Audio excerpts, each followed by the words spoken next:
Welcome, everybody, to Break the Stigma. Today, I'm here with my good friends, Anthony, Hey, Shelley, Hi.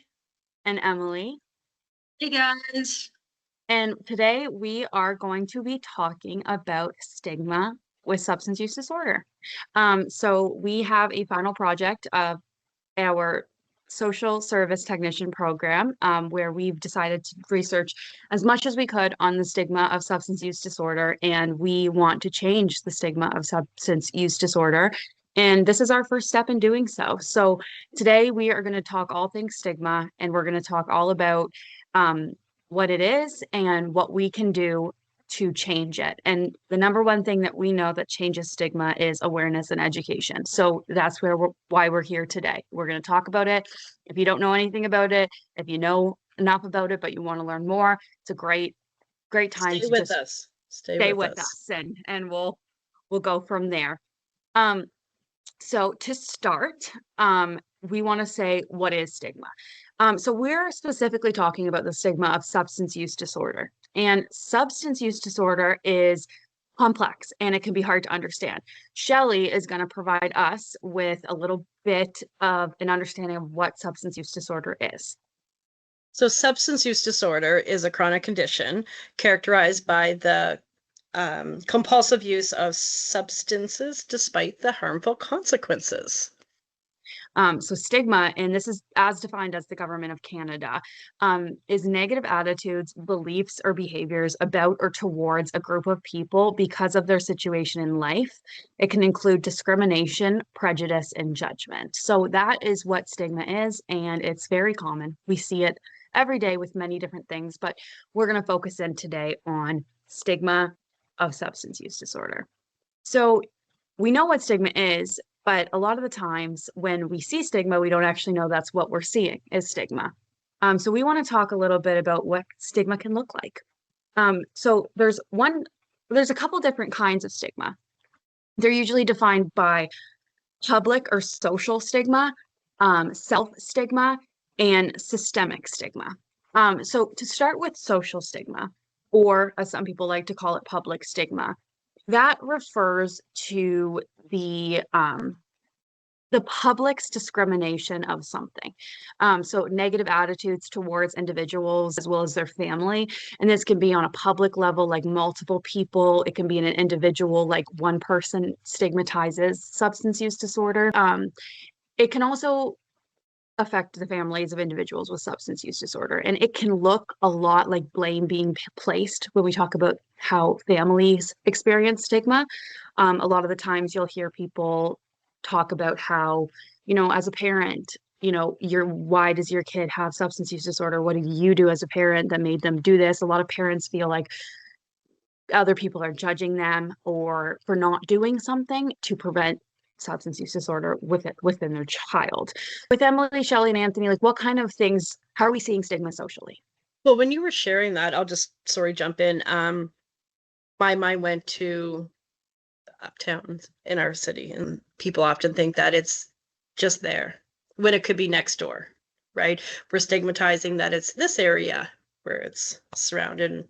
Emily or Anthony, if you want to jump in. Yeah. uh, yeah, I was just gonna say that, I think Shelley, you make a great point, but I think, one of the things that I thought about while you were sharing that was it's also in, the homes in more urban neighborhoods too, right? Like it's oftentimes I've seen it in just like kind of your average like middle class streets, right? I mean, it's everywhere. So it could be the The parent or healthcare. the kids, it can be anywheres. People associate substance use disorder with certain places, like Shelley had mentioned, like maybe for lack of a better word, a rougher neighborhood or a place that has a high unhoused population. Yeah. A lot of the stigma that we see is when people assume that somebody who's unhoused has substance use disorder. That's stigmatizing substance use disorder. It's stigmatizing that somebody who is unhoused because they struggle with substances. Um, it is also seen in like, oh, you have substance use disorder, so you must not have a job, you must not have a family, you must be violent, you must have a criminal record. Like these associations we make with substance use disorder, a lot of the time subconsciously, that are really harmful to the individual. A lot of times individuals will see somebody who is struggling with SUD and think to themselves like, oh, that could never be me. Like it can affect anybody anywhere. Absolutely.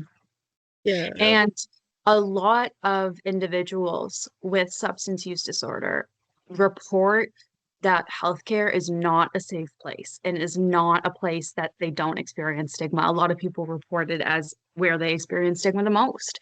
And Yeah. it's things like if you have substance use disorder and you are sharing something with your physician and your physician is dismissing the experiences that you're having because you have substance use disorder. Or it can look like, if you break your leg and you're in pain and you get dismissed because a physician thinks you're seeking drugs or you're seeking certain things, like that is stigmatizing behavior, and that is creating a system and where people with substance use disorder are being treated as untrustworthy. They're being treated as an ulterior motive almost. And it's not, it's a decision that's made, and it's a mindset that people live in. It's not, some people do it subconsciously. Yeah. Yeah. Um, Another thing that is really impactful is when people with large platforms are spreading misinformation about substance use disorder. Um, that really influences the public eye, and it really changes the way that people perceive the substance use disorder. And it creates a lot of misunderstandings for people, and this just creates barriers for those individuals. Yeah, like when Absolutely. we did a photo voice in our program, how we had mentioned that we've been researching this across, and one point that we had talked about, and it was that it can be us. You can be your instructor. It could be the guy that's serving you at the gas station. Anybody can struggle with substance And a use, big right? part of that is the stigma that people think they know what somebody with substance use disorder looks like. And that was the whole point of our photo Yeah. voice, was that people believe that when they think in their head of substance use disorder, a lot of the times people think of unhoused individuals. They think of neighborhoods that are lower class, or they think of these areas. And we have to understand that substance use disorder can affect everyone. There's nobody immune to facing these challenges, and nobody is above them either. And it's not the Mhm. fault of the person, it's not the fault of the family of the person. And a lot of the time the stigma comes from the fact that just people are either receiving misinformation, treating substance use disorder like it is a choice, like it's a personal choice, and it's It's just a not. Yeah. disorder. It's not. The four of us are aware of this rat park experiment, and I would encourage anybody who's listening, watching, to look that up. What they did was take rats and stick them in an empty cage, and they had a bottle of heroin. Those rats continued to drink that heroin, and they end up dying and overdosing. And then they took the rats and put them in a cage with environment. So they had toys, they had food, they had activities, and there was a bottle of heroin, and those rats barely touched that heroin. A gentleman did a TED talk about it, and it changed the understanding for me personally of what substance use disorder is. And he argues that substance use disorder is due to that lack of connection and that lack of community. Gentleman who did the TED talk was Johann Hari, and the TED talk is called "Everything You Know About Addiction Is Wrong." And I would highly encourage Please. anybody That to was be a really interested great to. TED Talk. It is. It's Yes. really incredible. I actually want to add something too. Just when you guys started talking about the rat park experiment, I was just thinking about, I don't know, kind of where I kind of come from when I look at, substance use. Um, I am a huge fan of Gabor Mate, the I Canadian love him. physician in the No, realm of oh, Hungry Ghosts. Incredible book. yes. But one of the ways that Dr. Mate looks at substance use disorder is that it is a response to pain, that it is a response to a lot of deep-seated trauma. Yes. Oftentimes, it does come from childhood development. and it manifests itself into the behavior of using these substances, right? And so a lot of people I've kind of encountered and talked to about this kind of stuff kind of view it as like like why can't you just stop, or like what's your problem or whatever, right? And it's like, yeah, what is the problem? Because you know what, like underneath all of that like behavior with using substances, this individual's gone through a lot. And that And makes me also think about how when we are talking about being trauma informed and delivering care in a trauma informed lens, is switching the narrative from asking somebody what's wrong with you to what happened to you. We're what not happened? looking at the behavior that we're seeing and the behavior that somebody is displaying. That is not, it's not what's wrong with you. It's what led you to this point. Why, what happened that has got you to where you are today. And when you focus Absolutely. that, you're providing care in such a better way. Yes. And that brings me to another point too, is that is self-stigma. So that's the other type of stigma that we see a lot, Yeah. healthcare, social and public, but self-stigma. Self-stigma is the silent killer and it's not talked about. And it is like a major barrier to receiving treatment for substance use disorder. Stigma refers to seeing all of those negative messages in the world, all the public stigma, all of the healthcare stigma. Something is wrong with me that has led me to this point. I feeling shame and feeling guilt and feeling like it's too far gone, like all the things I've done or all the things in substance use disorder that I'm struggling with, like I can't be helped. And Yeah. individuals don't seek treatment because of that. And they don't want their doctor to know. They don't want to Yeah. spend the rest of their life when they share with their family doctor that they're struggling with substance use disorder. And now they're expecting that for the rest of their life, their family doctor is going to treat them less than they would if they didn't. Like if when we look at it, if we had a disease, and your doctor sees that in your file, you're not stigmatized because you had cancer, that they cut it out and went away. But with substance use disorder, you're like you mentioned earlier about the pain aspect. You go to the hospital, the broken leg, the you're drug seeking, right? Another common issue with self-stigma is that being ashamed and feeling guilt over substance use can lead you to use substances alone. And a lot of people don't Yeah. see this as an issue, but it is, you are so much more likely to die in a fatal overdose using drugs alone than you would be with somebody else. But it's fear of judgment and it's guilt and it's shame that puts individuals in a position that it's risking their life.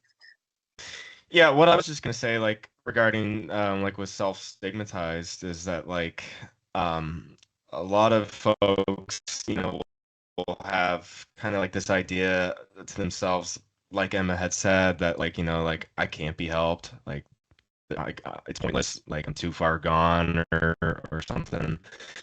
And it's really sad, like thinking about that.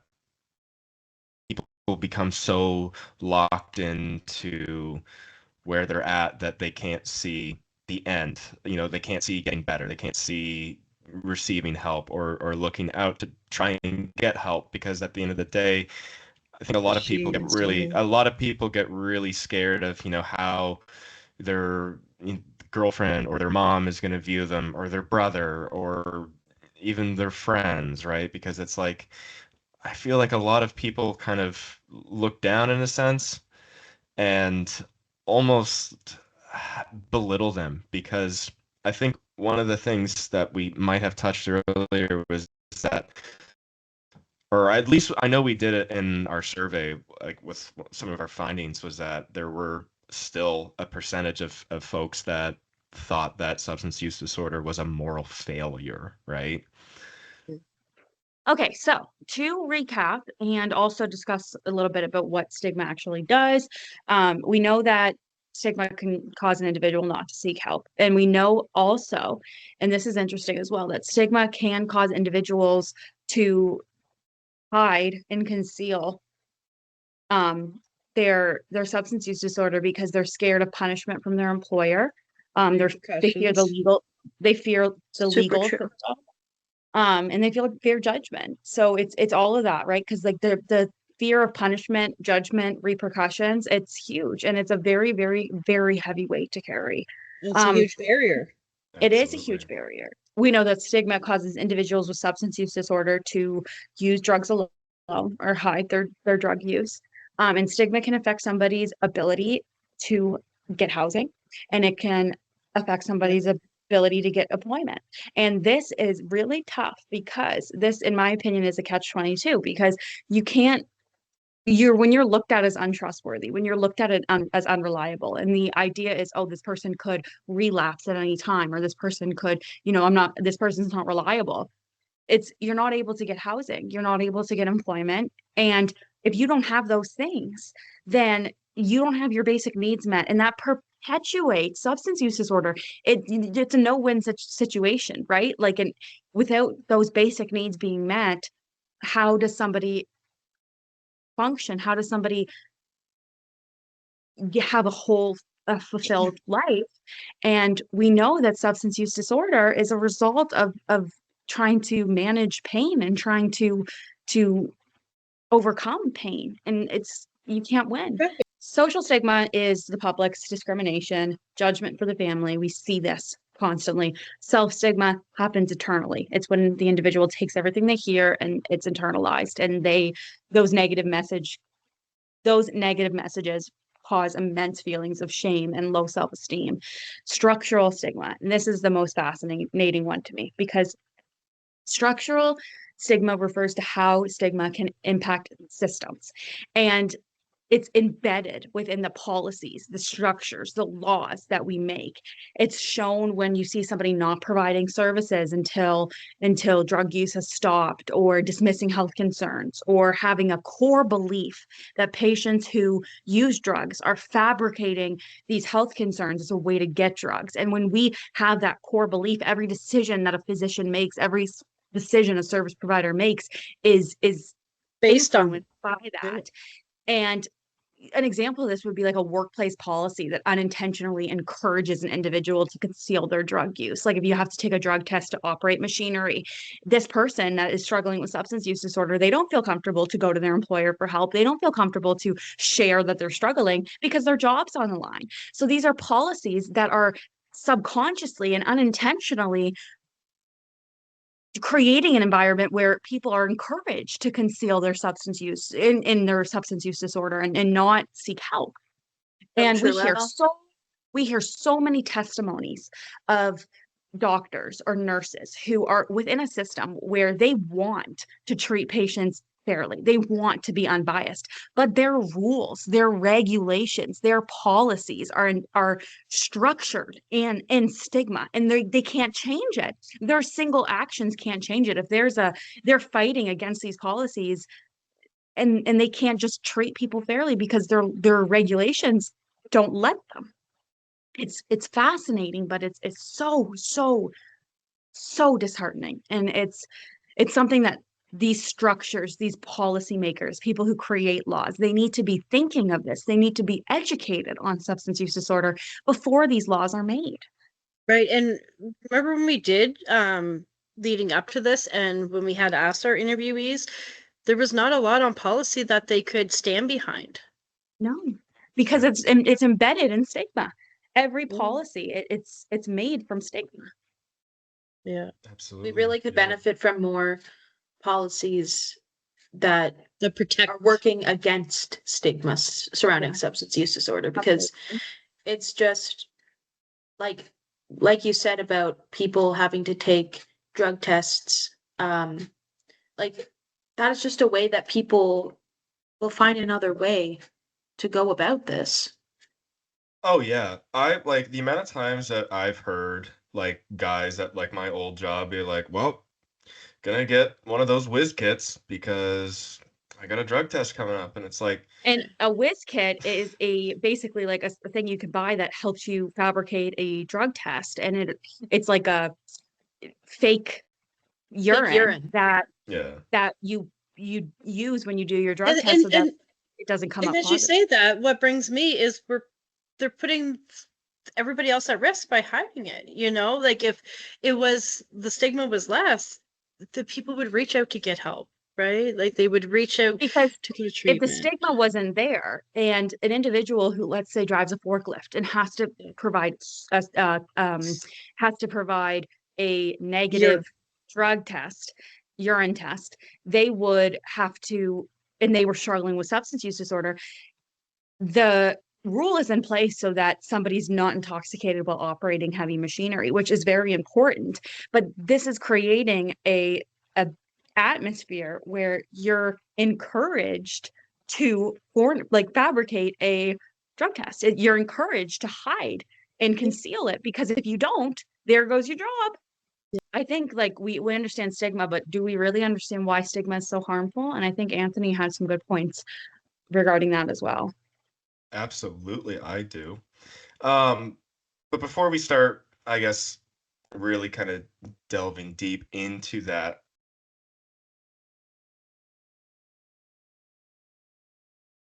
I think stigma is so harmful because I think it creates a world where the best option is not to get help. yep, and when I hear that, I look at how many families and lives could be saved if that stigma wasn't there. How many people absolutely. it would reduce the barriers to treatment first off. It could just save so many lives if it wasn't. Yep. I think it One of the also things. puts, Oh, I'm sorry. Nope. no, you're good. I think another thing is that it puts the disorder before the person. So Yep, we're looking at an individual who is struggling with substance use disorder, and we're not seeing them as a person. We're seeing them as a disorder, and yep, that's what is so absolutely. harmful. It is. We're not going to walk in and say, "Oh, they're cancer." Like it's really harmful. And yeah. Yeah, one of the things that I was thinking about, you look at, different types of substances. Um, you'll see, folks who are using heroin or crack, and then you'll see some other folks that are smoking marijuana or just drinking alcohol, and there's almost like an unconscious bias to be like, okay, well, buddy that's using heroin and crack is clearly a lot worse than the guy Right. that's just drinking and smoking pot, right? What has But become socially acceptable Yeah. is exactly, right? not considered when we're discussing substance use disorder. Yeah, And and I it's like, hey, let's go out and have a drink. They're not like, hey, let's go smoke crack. Right? Yeah, and I So think at the end of yeah. the day, you know what, like it doesn't matter what the substance is. Yeah. It's for me, it's the behavior, right? Mhm. It's to me And how to I've that always sorry. and to that point, I just wanted to say, how often do you hear somebody say, "Oh, I've had such a bad day, I'm going to have a glass of wine to relax." But if you Yeah. heard somebody say, "Oh, I had such a bad day, I'm going to go do some cocaine," you would have a much different reaction to Yeah. the latter, right? Absolutely. Yeah.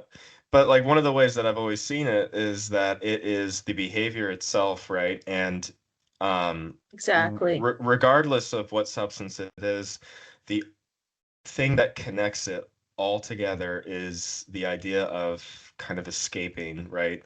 Almost not having to feel what you're feeling. Yeah. It's the same thing, Nailed it. right? Yeah. It doesn't matter what substance somebody is using. It could be, It's the like I said, behavior. heroin. It's the behavior. Yep. It's It's like always like been the my behavior. my analogy, right? It's just because the substance that you're using to you've had a bad day, relax is different. Yep. We assume that it's different because of the substance, but it's a behavior. It's the fact that that individual had a bad day and how they're going to feel better is going to be substances. So Yep. why is it when it's a glass of wine, we take it less seriously and we don't look at it as an issue, but when it's cocaine, we are like, "Oh, this person has substance use disorder." Absolutely. Yeah, that makes me think of something as well. Like, since in recent years marijuana has been legalized in Canada, I think because the government is distributing it, that people don't see it as a problem. They don't consider it something that is used in substance use disorder. They they don't even consider it a drug. And you can here, and people say a lot of the times you can't actually get addicted to marijuana, and that's where a big issue comes in, is that people say, okay, there's not a chemical dependence on marijuana the way that there's a chemical dependence on heroin, or there's a chemical dependence on alcohol if you drink it for so many years, for so long. And it's like, okay, substance use disorder can be looked at in two ways: the chemical side of it and the behavioral side of it. And the chemical Yep. side of it refers to the fact that if you stop drinking alcohol after drinking it for so many years, you're going to go through withdrawal symptoms. And those withdrawal symptoms are only going to be managed by drinking alcohol. So people drink to offset their withdrawal symptoms. Eh, Like that's the chemical side of it. Whereas the Yep. behavioral side is what is leading you to go and take a drink, and what's leading you to go and do cocaine. So if you say that marijuana, you can't actually get addicted to marijuana, you're dismissing the fact that addiction is behavioral, that substance use disorder is not just chemical. It is a behavioral Yep. like thing as well. Right, and I've mentioned to you guys before about a friend of mine had a baby, and the mother was on methadone, had the baby, and I went to visit baby, and baby was laying there, had the tremors, and baby had a tube in nose. The nurse come over, and gave the baby some morphine, and the baby's calm. The reason why I'm sharing Yeah. this is it shows that it's just not a mental aspect; it's a It's physical. both, It's a It's and physical they everything. go together. dependence. People Right, use right, each one to dismiss the other. People will right, often use, oh, well, addiction isn't behavioral, it's chemical. Addiction's not chemical, it's behavioral. right, It's both. They go together. There right. are Yep. certain things like marijuana where you might not have a physical withdrawal. However, how many people do you know who use marijuana who can't eat until they smoke marijuana Right. because they've used it for so long? And like it goes together. There are both aspects, but we know, because the fact that behavioral addictions cause the same changes in the brain that drug addictions do. We have learned that addiction is both behavioral and chemical, and that they go together, and there's multiple aspects of it. Yeah. And the reason why I want to bring that up is to show that a baby doesn't understand, a brand new baby doesn't understand that they can go get a substance to fix that feeling, that those tremors or whatever. But So the that baby withdrawal doesn't. is there. Right. So like I think it's a really good point because it's both. It's both. It's Absolutely. yeah. Yeah. And you know what too? Like, if I might add, like, for folks that are like in recovery, but specifically like in treatment centers, I've found that oftentimes what ends up happening is they end up, okay, great. They've been sober for the first month, and now we're starting to see it manifest into other areas of their life of, like I had said earlier, the avoidant behavior. Oftentimes I've seen it kind of manifest into like oversleeping, or, not being involved, just kind of being withdrawn from like a community, or I guess maybe, if you want to think about it, like excessive like video games, or something, right? I mean, anything to get the person out of their head, right? And that's why, like, I always say it's super important to obviously like get sober, but to also work on those underlying behaviors. But speaking of treatment, I also now want to talk about, what do you guys think is kind of like the barriers that people face when trying to receive treatment? Finances. Stigma. Stigma. Well, when you mentioned the money, I remember calling a rehab many years ago. It was $10,000 a month. So if I can Yeah, add to that, yeah, please do. and share a little bit of a personal experience there with rehab, I spent, oh dear Lord, I think it might have been $13,000 for 1 month. Another thing that, I can't remember who it was that said it, but location as a barrier. Um, Mhm. with where I work, there is a lot of folks that come from the Northwest Territories. Mhm. And it is so, for me, I don't know why, it makes me feel really kind of sad in a way, because it's like they have to take like 3 plane trips to get to our treatment center. That, like, it is so like just out of the way. I mean, I'm so thankful that like, they are there and that they do have, the opportunity to be here. But at the same time too, it's like that's a long travel. Well, I had mentioned that. I was glad you brought that up, about the barriers, because the other thing is when you stop using a substance, your body and yourself needs to learn how to do everything all over again, whether it's eating, sleeping, Oh and yeah. that's why I think long term, Socializing. yeah, that talking, Socializing. right, talking, Yep. and that's why I think long term rehab, and that's like a barrier for somebody to go to receive help, is the process. Like there's, what is there after the 28-day detox, or what is there to help keep somebody maintaining that life's, sorry, Yeah. I just want to think share. another thing that's really, really hard on individuals is the detox.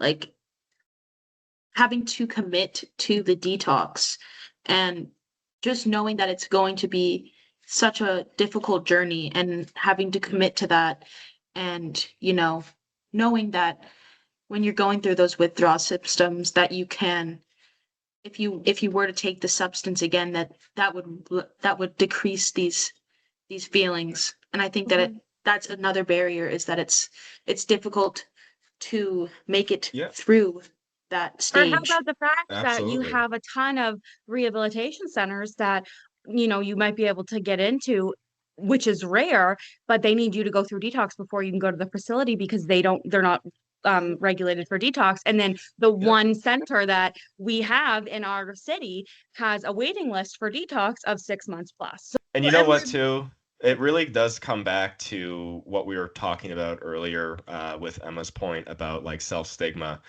A lot of people, will start to believe that, they're not worth helping and that there's no like like that you don't need to bother with trying to help me because I'm too far gone kind of mindset, right?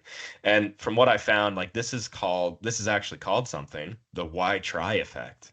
yeah, And essentially, like it's just people saying like, why should I try to get better if people will always see me as an addict, yeah, someone who is or always going to the be here, junkie, or the junkie, right? or the right. We got to get That's a away from great that point. Is language.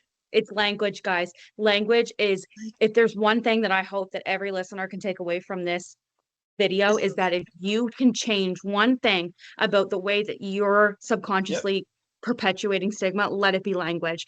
We hear terms absolutely. like junkie and crackhead, hothead. They identify yes, somebody based on their disorder. They identify somebody based on their disease.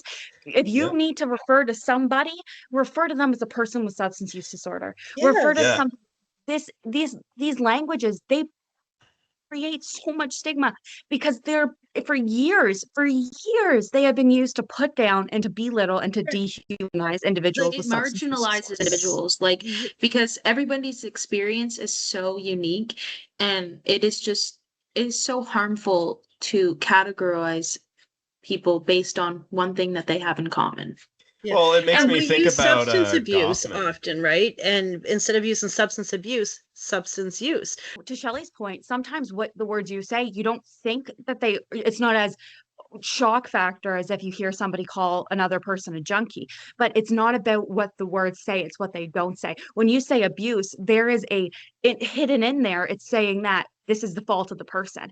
And then when you say to somebody who's sober, oh, you've been clean, or ever since you've gotten clean, you didn't say that this person was dirty before, but that's what you're saying Yes. when you say clean. When And you say, oh, dirty. Yeah, yes, when Yeah. you Improvement. say you've been Yeah. clean for 2 years, you're saying that before the 2 years they were dirty. It's you have to think Dirty. about the weight of your words. Absolutely. Yeah. I was just gonna add too, like I remember when we were going through one of our papers there for our research, looking at like some of Goffman's theories about Yeah. like the spoiled identity theory. But I think, one of the things that I really kind of took away from it was like, okay, now that like I'm associated with this is imprinted on me. I am Yeah. marked by this, by Like, society, you know what I mean? And it's like I can't control that now. Like it's out of my hands because the moment I start talking about my own personal substance use, it's like, oh, he's an addict, and that's attached to me, right? And it's like I feel like now there's even today, To there's people that will look at me and still think he's one caution, bad day away from, caution. Yep. flipping out. And it's almost like, That's not fair. no, not at all. Not at all.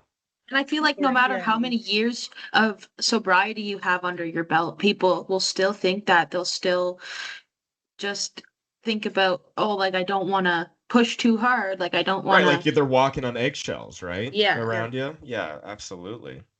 yeah. Um, If we could but just another listen to thing, stigma and, spread awareness. Sorry, Anthony, go ahead. yeah, no, I was just gonna say, another thing that I've kind of seen, like with like barriers regarding like substance use and um manifesting into like stigmatization is in employment.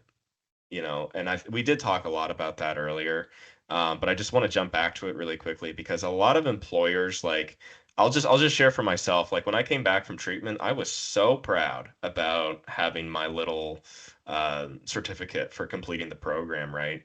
And it's like I was like, you know what?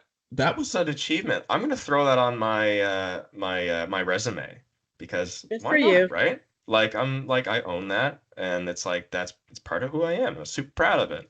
And I Proud of you for remember that. Yeah. after like coming back from treatment, sending out God knows how many resumes, not hearing a single thing, not hearing anything back. But like I've also kind of, talked to some other folks about it, and they've all kind of quoted the same thing, saying that, even though like I've completed treatment, I'm still struggling to find work because not only is it labeled on me now, but like Yeah. there's gaps like in your Gaps employment in the history resume. too, right? Gaps in your resume, and it affects like how like I don't know, I always like saying this. It affects how someone is going to rebuild their life, right? Like it really, really does. So I Yeah. want to highlight though that it's to do that, but also when you were mentioning the job, or sorry, when Emily was earlier and the time. So you got to take 28 days to Yep. go away. If your job supported you, Yep. do you know that how much better would that make it? Like, I don't want to go to rehab or detox because I may lose my job. Well, if they had that Yep. support or a policy in place that if you need that help, you have that 6 weeks, 8 weeks that you need to get on a routine, get on that daily, Oh, right? Like, yeah. you need the Actually, support. you just For my reminded me of dad, something. yeah. For my dad, he was part of a large corporation, and they actually sent him to rehab more than once. Yep. And they Really? Yeah. completely paid for it. The So I just Horizon want to add Institute. something really quick. Sure. There was a gentleman that I befriended while I was in treatment, and he, big money man, right? Like he worked Yeah. for a real big company, and he had some big bucks, but he was there because they sent him, and he wasn't like it was a fixed thing. It was like we're gonna send you here for 1 month, 1 month only. You either get your stuff together in 1 month or don't bother coming back. Yeah. See, like, That's and then I'm crazy. thinking about it, the pay, like how somebody's supposed to survive, right? But if we had that support from, you know, companies, job, like Oh it'd yeah. be so amazing. Was there something else we wanted to touch on while we were here too? Myth versus facts. I think Emily Facts, had yes. some of Yeah. those for us. So I went through and I found some ones that really stood out to me, and I think they'll stand out to you guys as well because a lot of times like there's a lot of misunderstandings surrounding substance use disorder. We commonly make assumptions based on what we're told, what we've seen, and sometimes it's passed down through generations of stigma. Oh yeah. So the first myth that I thought was that stood out to me the most was substance disorder. Okay, sorry.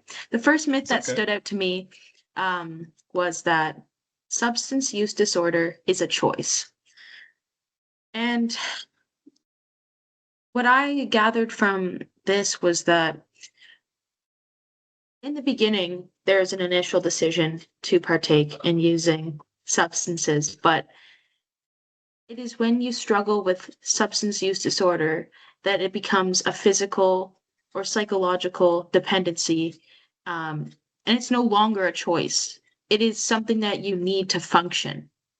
And if you Oh guys yeah. want to speak a little bit more to that. Well, you know what? I'll just jump in real quickly because I super duper absolutely incredibly relate to that. I mean, like it got to a point for me personally where I was, waking up every day and just being like, okay, how am I going to survive for the rest of this day, right? Because it's like I had talked about earlier regarding pain and suffering. I find for myself personally, like it was really embedded in myself that like I was going through a lot at that time that I didn't really know how to process. I didn't know how to talk about. I didn't know how to deal with it. And this was the one thing that comforted me, that made me feel peaceful, that took me away from all of that hurts and pains, right? Yeah, and I think like a lot of times when people decide to try something for the first time, it's because of a high stress time and like Oh yeah. they're not doing well in that moment, and that's when the decision is made. Um, Another myth that I found was that individuals must reach rock bottom before they can get help. And I really hate the expression of rock bottom because what does that actually mean? Like, who is that helping when you say, "Oh, wait till he hits rock bottom and he'll know." Right. Like Oh that yeah. is not Yeah. that is like just not going to help anybody. Again, Um, language. and Thank you. Sorry. it's always like rock bottom when you think about the actual definition of that like it's referring to death. Like we're referring to somebody dying.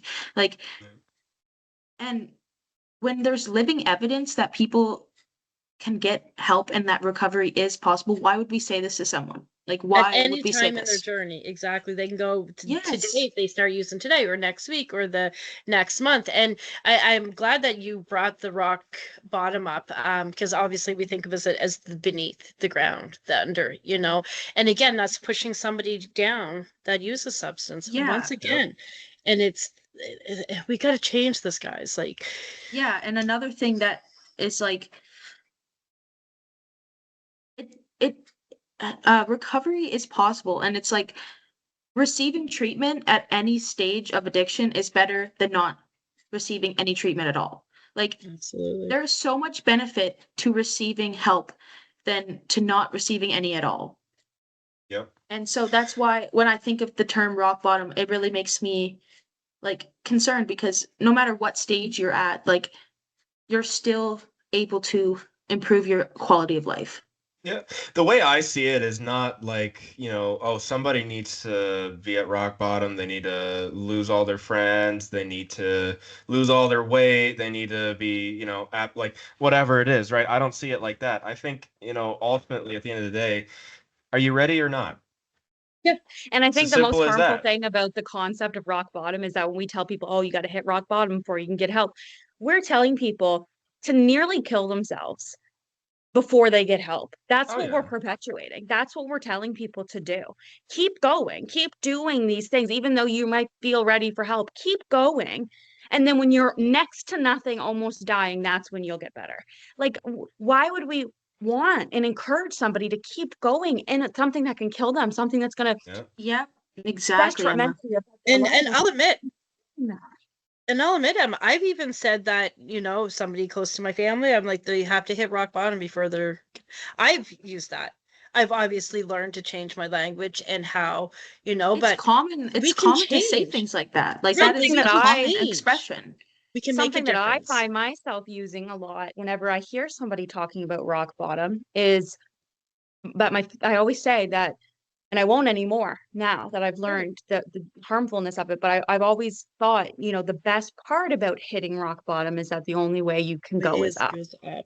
Yeah. And see, to me, that was always an encouraging, but I think there's a much better way to say that, and saying that when you feel like you're at the darkest and the lowest, it's the best part about that feeling is that you can only get it can But only go again, up from there. right, but when you said the word lowest, again, to me, that was like triggering, like we're saying somebody's so low. Oh Right? yeah. You Words, know what right? too? I just want to say like, rock bottom, like I think we've kind of been saying is super, super subjective because it's like at the end of the Absolutely. day, it's like it can always get a little worse until you're Yep. dead. You know what I And it mean? looks Yep. different for And like everybody. my rock bottom might be And different than substance Anthony's use rock disorder can bottom. take Like, Yeah. everything away from a person. It can take away your family. It can Oh take yeah. away all your life savings, your home, your Your friends, everything that is meaningful to you. So I don't see why saying when you hit rock bottom, you'll understand, because individuals who are struggling with this have hit rock bottom multiple times. But like Emma's rock bottom could be when her bank account's empty. My rock bottom could be when my mother hasn't talked to me in a month. Or do you know what I No, mean? Like exactly. subjective, like it's you said, subjective. Anthony. So if we could be more Absolutely. objective that, that individual struggles with substance use disorder, again, language change, right? And that's what I I think hope what you people are guys trying to listening. say is that people need to face so much consequence before they realize that they So have a fair. problem. Yeah. But the issue with that is that we know substance use disorder is a disorder that causes you to continue in these behaviors Right. Yeah. regardless of the consequence. Substance use is a symptom of substance use disorder. Yeah. Yes. And we interviewed some community members during our project, and it was across the board. It was agreed. And they were experts in the field for many years, some longer than other, but it was still, they highlighted that there is stigma, right? So it's not just us Yeah. four sitting here saying this, it's across the board. People that are working with front lines, hands-on, Yep. and hopefully, I know this is one little episode, may turn into more for everyone. But I hope this helps, spread awareness on the wording. Absolutely. And if there's any Yes. if there's anything that you as a listener can take away from this episode, we really hope it's language, and we really hope it's just consciousness. And we really, really, we ask you and we encourage you, hear our message that education and awareness can help reduce stigma. Share this episode with somebody that you know, Yeah. somebody that you love, or somebody that you want to help in the journey that we are embarking on to reduce Yes. stigma and to make this world a safer place for individuals with substance use disorder. And I thank want you to for listening. add, yes, Emma, to also to that is that it could be your closest person to you that's struggling with substance use and you don't know it right now. So with that It can be said, very easy to conceal it. Like, yes, we it have really to. can. I also would like to say thank you for everybody for listening. If you can share with somebody, and it just takes one person to make a difference. And us four here, even if one person watches this and one person changes the language, we did our job. We did our Um, job.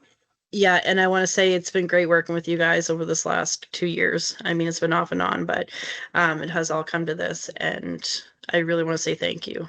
Thank you guys so much for joining us. It means the world that you would take time out of your day to listen to us and try to help us to reduce stigma of substance use disorder.